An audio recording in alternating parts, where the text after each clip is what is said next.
La vie moderne nous expose constamment à des situations qui peuvent nous perturber. Critiques, malentendus, revers, personnes qui nous provoquent ou même le stress quotidien. Nous sommes tous familiers avec ces moments où les émotions semblent nous submerger, en particulier la colère ou la frustration. Mais que se passerait-il si nous pouvions apprendre à gérer ces émotions, à ne pas réagir impulsivement et, au contraire, à trouver la paix intérieure, peu importe ce qui se passe autour de nous? Le stoïcisme, une philosophie qui a résisté à l'épreuve du temps, nous offre un chemin clair pour y parvenir. Par l'autocompréhension, le contrôle de soi et la réflexion constante, nous pouvons transformer nos réponses automatiques et réactives en réponses réfléchies et équilibrées. Pour pouvoir faire face efficacement à ces défis émotionnels, nous avons rassemblé la sagesse des stoïciens en proposant 12 actions pratiques qui vous aideront à prendre le contrôle de vos émotions. En maintenant toujours la paix intérieure, nous commencerons par le plus essentiel de tous, mais le dernier est celui qui définira tout. 1. Entraîner ton esprit à ne rien prendre personnellement. C'est simple, si tu prends ce que les autres disent ou font comme quelque chose de personnel, tu es en train de perdre. La vie ne fonctionne pas de cette façon, et la plupart des gens n'agissent pas en pensant à toi, ni à comment cela te fera sentir. La vérité est que leurs paroles, leurs critiques, leurs jugements ne sont pas sur toi, ils sont sur eux-mêmes. Si tu prends chaque mot blessant ou chaque action négative comme une attaque à ton être, tu cèdes ton pouvoir. Tu permets que le comportement des autres définisse ton état émotionnel. Les stoïciens le savaient très bien. Nous ne pouvons pas contrôler ce que les autres font, mais nous pouvons contrôler notre réponse. Et c'est la clé. Ne prends rien personnellement. Ne permets pas que ce que les autres disent ou font te tire vers leur niveau. Si quelqu'un te critique, cela reflète plus ses insécurités que ta valeur. Si quelqu'un t'offense, tu n'es pas obligé de réagir. Tu as la capacité de prendre du recul, d'observer la situation d'un point de vue objectif et de décider de ne pas t'impliquer émotionnellement. Quand tu arrêtes de prendre les choses personnellement, tu prends le contrôle. Tu ne te laisses plus entraîner par le comportement des autres et cela te donne une paix intérieure que rien ni personne ne peut te voler. Souviens-toi, ce n'est pas ce qu'on te dit ou ce qu'on fait, c'est comment tu décides de répondre. Entraîner ton esprit à ce principe te libère, te renforce et te permet de vivre avec une sérénité que les autres envieront. Si tu veux atteindre une paix durable, tu dois commencer par arrêter de donner de l'importance à ce qui n'est pas sous ton contrôle. Les paroles et les actions des autres, bien qu'elles puissent sembler blessantes, n'ont pas le pouvoir d'altérer ton état intérieur, à moins que tu ne le permettes. Les stoïciens enseignaient que nous devons nous concentrer sur ce qui est vraiment entre nos mains, et c'est notre attitude face au monde.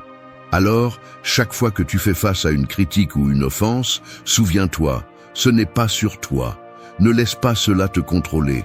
Arrête de le prendre personnellement et observe comment ta vie change vers une paix que même les commentaires les plus cruels ne pourront briser. 2.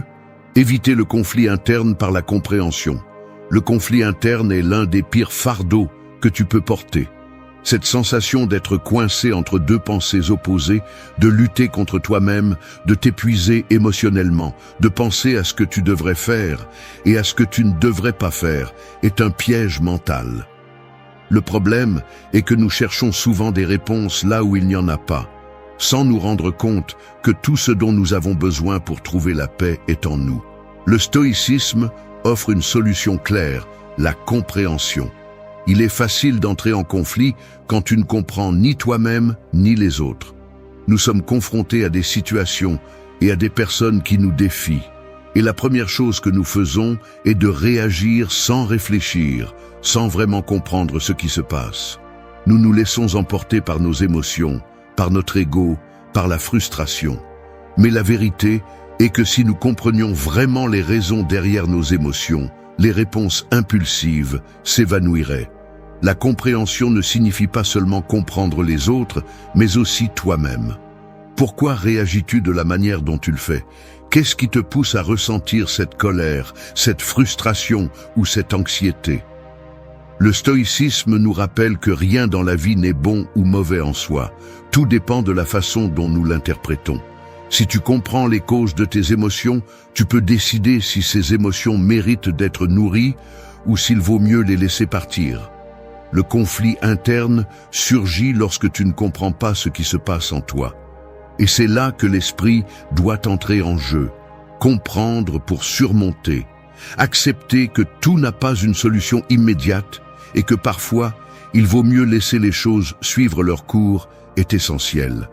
Le conflit interne naît du désir de tout contrôler, de vouloir que les situations correspondent à notre vision limitée. La compréhension nous permet de lâcher ce contrôle, en acceptant que, dans de nombreux cas, tout ce que nous pouvons faire est de décider comment réagir. Au lieu de te battre contre toi-même, lutte pour te comprendre, pour comprendre pourquoi tu réagis, pourquoi tu ressens ce que tu ressens. C'est le premier pas pour éviter le conflit interne. La clé est l'autocompréhension. Sans elle, tu resteras coincé dans un cycle d'émotions débordantes, incapable d'avancer. Mais avec elle, tout change. Le conflit interne disparaît, et ce qui reste, c'est la paix, la sérénité et la capacité d'agir avec sagesse. 3. Vivre avec équanimité. Ne te trouble pas pour ce que tu ne peux pas contrôler. As-tu remarqué combien de fois tu te troubles pour des choses que tu ne peux pas contrôler? Tu le fais tous les jours. Le trafic, les décisions des autres, les circonstances qui sont hors de ta portée. Et qu'est-ce que tu obtiens avec tout ça? Rien de plus que du stress, de la frustration et un sentiment d'impuissance qui ne fait que t'épuiser. La vérité, même si elle te fait mal à l'entendre, est que tu ne peux pas tout contrôler et tu ne le feras jamais. Alors, pourquoi continues-tu à essayer de le faire? Il est temps de commencer à vivre avec équanimité. L'équanimité n'est pas seulement un joli terme philosophique. C'est un outil pratique et vital dont nous avons tous besoin pour avancer dans la vie. Les stoïciens l'ont déjà compris. Marc Aurèle, l'un des philosophes les plus sages, a écrit « Ne te trouble pas pour ce que tu ne peux pas contrôler ». Cette phrase devrait résonner dans ton esprit chaque fois que quelque chose hors de ta portée essaie de te déstabiliser. La souffrance naît lorsque tu essaies de forcer le monde à s'adapter à tes désirs. La vie ne fonctionne pas comme ça, et plus tu résistes, plus tu vas souffrir. De nombreuses études psychologiques soutiennent ce que les stoïciens savaient il y a des siècles. Ce n'est pas le monde extérieur qui te détruit, c'est ta réaction à lui. Une étude réalisée par l'American Psychological Association montre que ceux qui pratiquent l'acceptation active des choses qu'ils ne peuvent pas contrôler éprouvent moins d'anxiété et de stress. C'est un fait simple. Tu ne peux pas tout contrôler, mais tu peux contrôler ta réaction. Et cette différence, bien qu'elle semble minime, est ce qui te permet de rester calme au milieu du chaos. Vivre avec équanimité, c'est accepter que tout n'est pas sous ton contrôle. Tu ne peux pas changer le comportement des autres, tu ne peux pas prédire l'avenir, ni tu peux arrêter les imprévus. Mais ce que tu peux faire, c'est décider comment tu vas réagir à cela. Ne gaspille pas d'énergie sur ce que tu ne peux pas changer. Au lieu de te fâcher, choisis de garder ton équilibre. C'est là la véritable force. La paix mentale ne réside pas dans l'évitement des problèmes, mais dans la capacité à les affronter sans perdre son calme.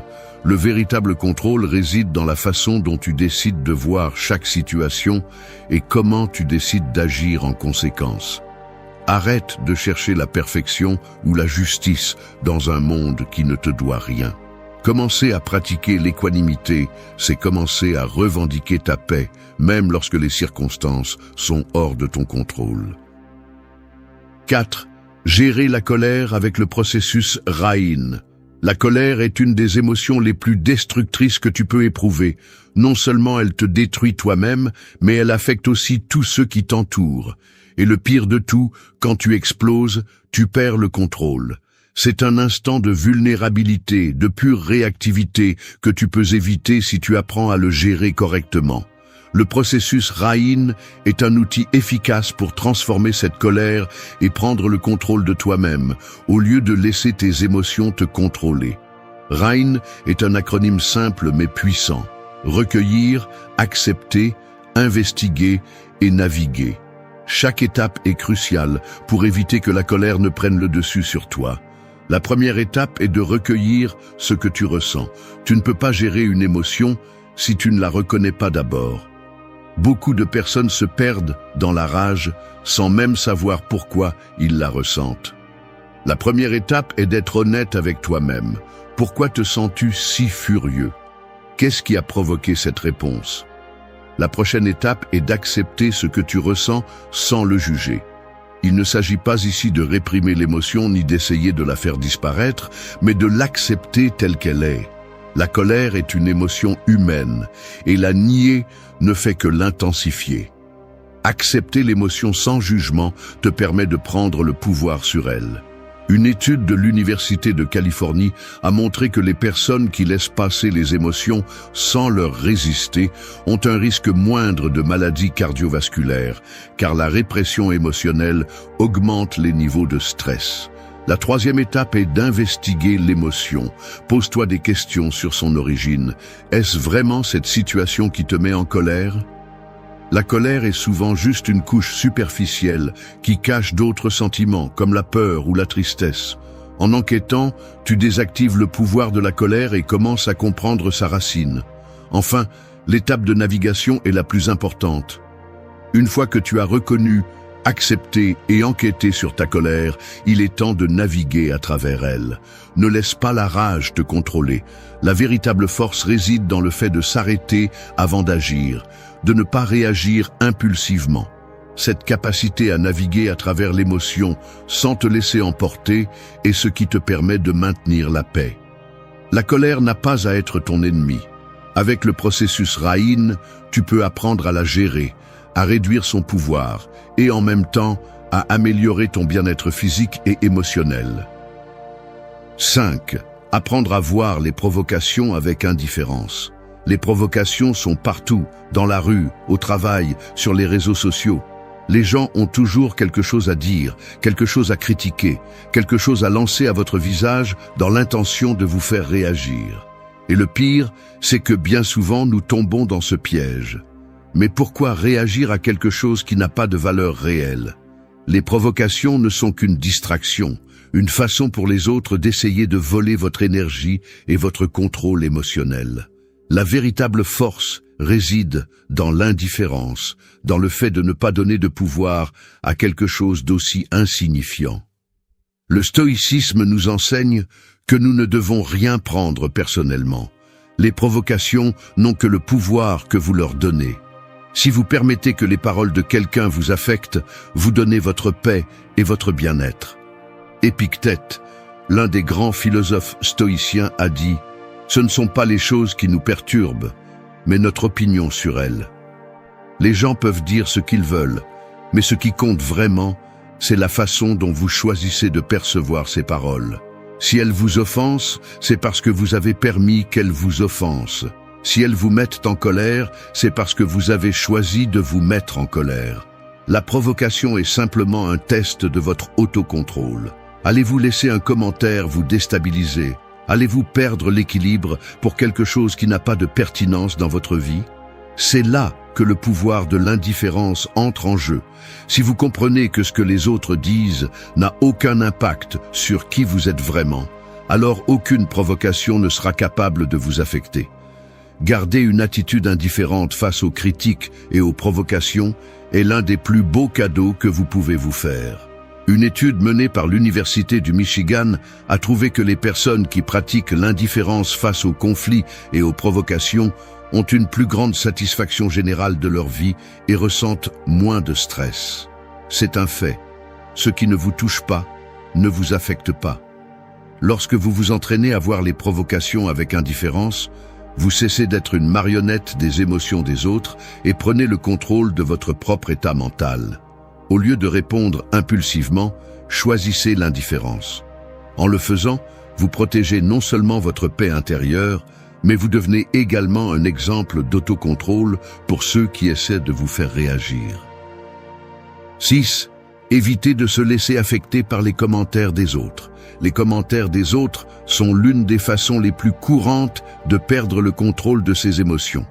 Qu'ils proviennent d'inconnus, de membres de la famille ou d'amis proches, les mots peuvent couper plus profondément que n'importe quelle action. Cependant, la vérité est que la seule chose que ces commentaires peuvent faire est de voler votre paix intérieure si vous le permettez. Les commentaires des autres n'ont aucun pouvoir sur vous à moins que vous ne décidiez qu'ils en aient. Il est important de comprendre quelque chose de fondamental. Le problème n'est pas ce qu'ils disent, mais comment vous le prenez. Les gens parleront. Certains le feront avec malice, d'autres par ignorance, et beaucoup simplement parce qu'ils n'ont pas conscience de ce qu'ils causent avec leurs mots. Mais à aucun moment cela ne justifie que vous les laissiez vous affecter. Les stoïciens nous enseignent que nous devons maintenir notre tranquillité intérieure, indépendamment de ce qui se passe autour de nous. Sénèque disait « Ce n'est pas que nous avons peu de temps, mais que nous en gaspillons beaucoup. » Passer du temps et de l'énergie à réagir à ce que les autres disent est un gaspillage absolu. Les commentaires des autres n'ont de pouvoir sur vous que si vous les prenez comme un reflet de votre valeur. Si quelqu'un vous insulte ou vous critique, cela ne signifie pas que ce qu'ils disent est vrai. Pourquoi accorder de l'importance à des mots vides?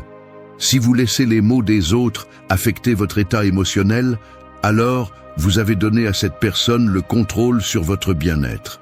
Rappelez-vous, votre valeur ne dépend pas de l'opinion des autres.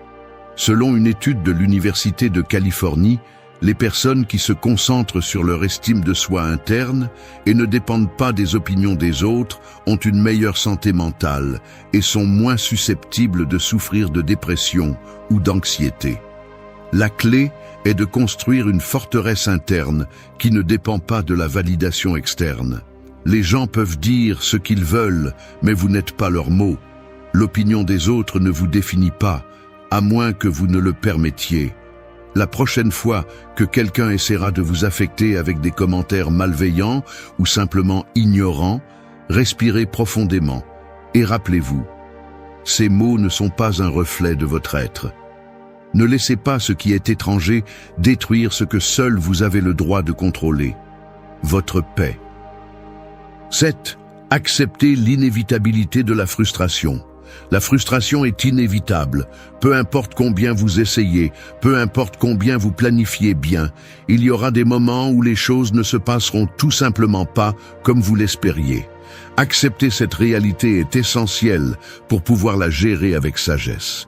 Essayer de l'éviter est une façon de vous tromper vous-même, une façon de continuer à chercher une perfection qui n'existe tout simplement pas. La frustration est l'une des émotions humaines les plus universelles, et prétendre qu'elle n'arrivera pas ne fait que vous préparer à un choc violent quand elle le fera. Il n'y a pas d'échappatoire à la frustration, mais il y a une façon d'apprendre à vivre avec elle et de sortir plus fort de chaque défi. Les stoïciens comprenaient très bien cela. Il ne s'agissait pas d'éviter la douleur ou la frustration, mais de les reconnaître, de les accepter et d'apprendre d'elles. Sénèque a dit « La frustration est la réponse naturelle aux obstacles, mais nous ne pouvons pas permettre que cela nous vainque. Nous faisons tous face à des obstacles qui nous frustrent, mais la clé est de savoir comment nous y répondons. Au lieu de lutter contre la frustration, pourquoi ne pas apprendre à l'utiliser comme un outil de croissance personnelle? Dans la société moderne, les gens ont tendance à penser que la frustration est quelque chose qu'ils doivent éviter à tout prix, ce qui conduit à une vie pleine d'attentes non satisfaites et de stress constant. Lorsque les choses ne se passent pas comme nous le voulions, nous tombons dans le piège de la plainte et de l'auto-apitoiement. Mais la frustration fait partie de la vie, une force que nous ne pouvons pas simplement rejeter, mais que nous devons apprendre à intégrer. Si vous ne savez pas comment gérer la frustration, elle vous consumera. Si, au contraire, vous l'acceptez et l'affrontez avec la bonne mentalité, elle devient un tremplin pour la force émotionnelle et mentale. Une étude réalisée par l'Université de Stanford a montré que les personnes qui apprennent à accepter la frustration sans laisser les émotions les contrôler ont une plus grande capacité à résoudre les problèmes. La frustration, au lieu d'être vue comme une barrière, peut être vue comme un défi qui vous oblige à vous adapter, à penser différemment, à être créatif.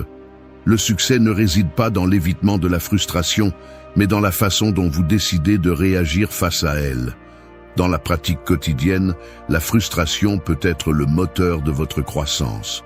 Si vous êtes confronté à un problème qui semble insurmontable, au lieu de vous rendre ou de laisser la frustration vous entraîner, profitez de ce moment pour vous arrêter, respirer et réfléchir à ce qui est vraiment sous votre contrôle.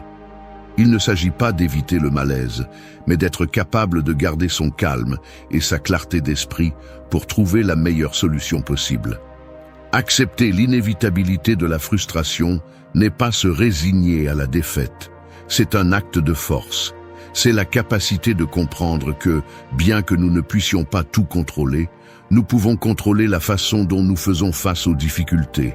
Lorsque vous cessez de résister, le pouvoir de la frustration disparaît et ce qui reste, c'est votre capacité à affronter la vie avec un esprit inarrêtable. 8. Contrôlez la colère avant qu'elle ne vous domine. La colère ne vient pas de nulle part. C'est une étincelle qui se transforme en feu si elle n'est pas contrôlée à temps. Combien de fois avez-vous laissé une petite provocation, un commentaire déplacé ou un obstacle inattendu vous entraîner dans la fureur pour ensuite le regretter? Chaque fois que la colère vous domine, vous donnez le contrôle à quelque chose d'externe. Mais vous n'avez pas à être prisonnier de vos émotions. La clé est d'arrêter cette étincelle avant qu'elle ne se transforme en feu. Le contrôle de la colère n'est pas un acte de répression, c'est un acte de pouvoir personnel. La première étape pour contrôler la colère est de la reconnaître à son stade le plus précoce. La colère n'apparaît pas soudainement, elle commence par une sensation interne, une petite irritation, une augmentation de la fréquence cardiaque. La clé est d'être si en phase avec votre corps et votre esprit que vous pouvez détecter ces symptômes avant que la colère ne se manifeste complètement. La plupart des gens réagissent sans réfléchir, laissant leurs émotions prendre le dessus. Mais les stoïciens enseignaient le contraire. Épictète, par exemple, a affirmé « La véritable mesure d'un homme est la façon dont il réagit lorsqu'il est provoqué ». Si vous ne contrôlez pas la colère vous contrôlera. Contrôler la colère n'est pas la même chose que l'ignorer ou la réprimer. La répression ne fait qu'augmenter la pression interne jusqu'à ce que vous explosiez. La véritable force réside dans l'acceptation que vous ressentez de la colère et, au lieu de vous laisser emporter, de la reconnaître, de lui donner un espace pour exister, mais sans la laisser contrôler vos actions. Le fait que vous ressentez de la colère ne fait pas de vous une personne faible ou hors de contrôle. C'est le fait de céder à cette émotion, de la laisser guider vos actions qui vous affaiblit. La colère n'a de pouvoir que lorsque vous refusez de l'affronter avec calme et conscience. Il y a quelque chose de profondément transformateur dans la capacité de s'arrêter avant d'agir, de choisir consciemment de ne pas céder aux émotions qui vous poussent. En pratique, cela se traduit par une pause, une respiration profonde et simplement observer ce qui se passe en vous. Cette pause, bien que brève, peut faire la différence entre une explosion impulsive et une réponse réfléchie. Il est important de comprendre que la colère n'affecte pas seulement vos relations, mais aussi votre corps. Une étude menée par l'université de Harvard a montré que les personnes qui éprouvent des niveaux élevés de colère chronique ont un risque plus élevé de maladies cardiaques et d'autres troubles liés au stress. La colère n'est pas seulement un ennemi de votre paix intérieure, mais aussi de votre bien-être physique. Lorsque vous permettez à la colère de vous dominer, vous lui donnez non seulement le contrôle de votre esprit, mais aussi de votre santé. Le contrôle de la colère est un acte de sagesse. Il ne s'agit pas d'éviter l'émotion, mais de la maîtriser avant qu'elle ne vous maîtrise. Si vous êtes capable de faire face à la colère avec calme et contrôle, vous pouvez la transformer en une opportunité de démontrer votre force intérieure. La colère n'est qu'une émotion, et comme toutes les émotions, elle est sous votre contrôle. La clé est de se rappeler que le véritable pouvoir réside dans la façon dont vous choisissez de répondre, et non dans l'émotion que vous ressentez. 9. Évitez la victimisation et assumez la responsabilité. La victimisation est l'un des pièges les plus dangereux dans lesquels tu peux tomber. Elle est tentante. Elle te donne une excuse pour ne pas affronter tes propres erreurs, pour blâmer le monde pour ce qui t'arrive. Mais tu sais quoi? La réalité est bien plus dure que ce récit. Croire que le monde t'attaque ou que la vie est injuste envers toi n'est qu'une façon d'éviter d'assumer la responsabilité de tes actions. Le chemin vers la véritable force réside dans le fait de cesser d'être une victime et de commencer à assumer pleinement la responsabilité de ta vie. La victimisation te transforme en spectateur de ta propre vie, en attendant que les circonstances changent d'elles-mêmes. Mais c'est une illusion. Le stoïcisme nous enseigne que nous ne pouvons pas contrôler tout ce qui nous arrive, mais que nous pouvons contrôler notre réaction face à ce qui se passe. Si tu te vois constamment comme une victime, tu cèdes ton pouvoir à quelque chose en dehors de toi. La faute n'est jamais à l'extérieur, elle est toujours en toi, dans les décisions que tu as prises et celles que tu as décidé de ne pas prendre. Les stoïciens, comme Marc Aurèle, comprenaient cela parfaitement.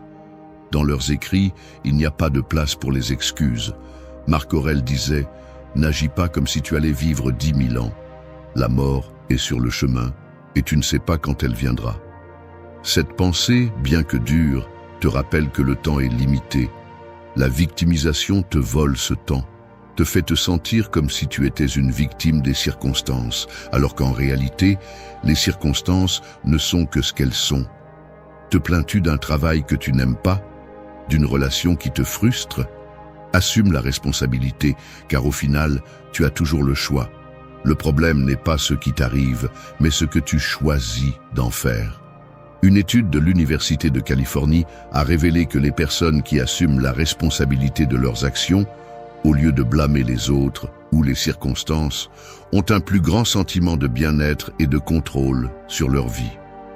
Le pouvoir d'assumer la responsabilité est libérateur. Tu arrêtes d'attendre que les choses changent d'elles-mêmes et tu commences à agir. Il n'y a plus d'excuses. La vie ne te doit rien. Tu es responsable de la façon dont tu la navigues. Quand tu cesses d'être une victime, tu deviens un créateur de ton destin. La responsabilité n'est pas un fardeau. C'est une force qui te permet d'agir avec contrôle et intention. La prochaine fois que quelque chose ne se passe pas comme tu l'espérais, arrête de chercher qui blâmer et demande-toi « Qu'ai-je fait pour contribuer à cela ? Que puis-je faire maintenant pour changer ma route ?» C'est cette mentalité qui te mènera loin.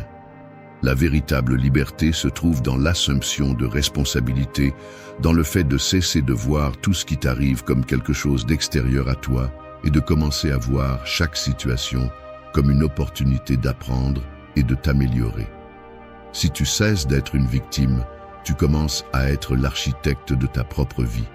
Ce n'est qu'ainsi que tu prendras le contrôle de ton destin et cesseras d'être l'esclave de tes propres excuses. 10. Éviter les réponses réactives et agir avec sagesse. La réaction immédiate est l'un des pièges les plus faciles à tomber. Elle est instinctive, émotionnelle et généralement destructrice. Au lieu de réfléchir avant d'agir, tu réponds instantanément, sans considérer les conséquences. La réponse réactive est la sortie facile, celle qui ne nécessite pas d'effort de réflexion. Mais ce qui se passe après une réaction impulsive est presque toujours le même cycle. Regret, culpabilité et les dommages causés à toi-même et aux autres. La véritable force ne réside pas dans la réaction, mais dans le fait de prendre un moment, de s'arrêter, de réfléchir et d'agir avec sagesse. Les stoïciens comprenaient que la sagesse ne vient pas de la réactivité, mais de la réflexion. Sénèque a écrit « Le calme est la vertu de la sagesse ». La réactivité est une réponse superficielle, alimentée par l'ego et l'impatience.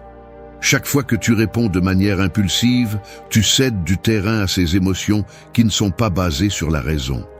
Pourquoi permettre à la peur, à la colère ou à la frustration de décider pour toi? La véritable force réside dans le contrôle de ces réponses automatiques et leur transformation en décisions basées sur la clarté et la sagesse. Lorsque tu es confronté à une situation difficile ou inconfortable, la première étape est de t'arrêter.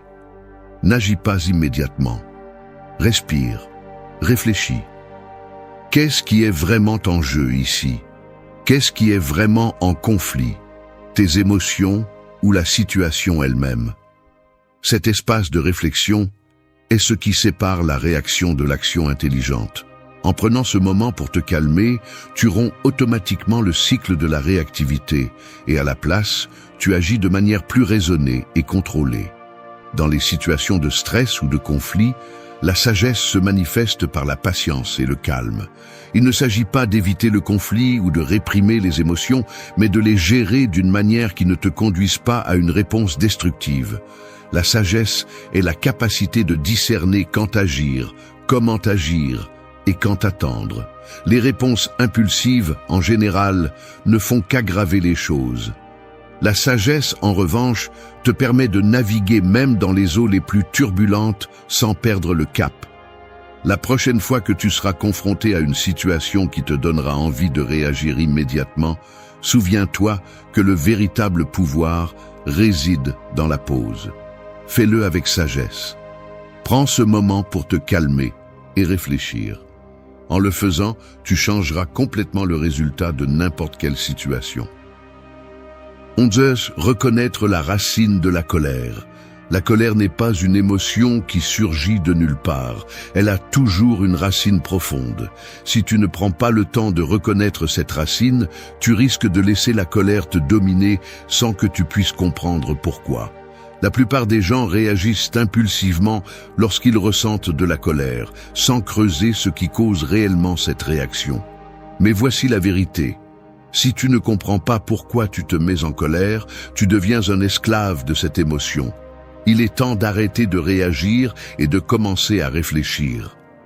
La colère est souvent une manifestation d'émotions non résolues. Elle peut surgir de la peur, de l'insécurité, d'une blessure passée qui n'a jamais guéri ou d'une attente non satisfaite. Au lieu de reconnaître ces facteurs sous-jacents, nous nous concentrons uniquement sur l'objet de notre colère, le commentaire, l'action, la personne qui nous a provoqués. Mais si nous n'attaquons pas la racine, la colère reviendra encore et encore. Les stoïciens comprenaient cela. Épictète disait « Ce ne sont pas les choses qui nous dérangent, mais notre opinion sur les choses ».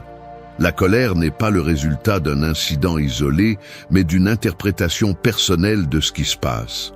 Le véritable défi est d'aller au-delà de la réaction immédiate et d'examiner les émotions cachées derrière la colère. Par exemple, as-tu remarqué comment tu te mets en colère quand quelque chose ne se passe pas comme tu l'espérais? Cette frustration n'a pas toujours à voir avec la situation elle-même, mais avec l'attente de contrôle que tu as sur elle. Peut-être te sens-tu impuissant ou crains-tu que tout s'effondre.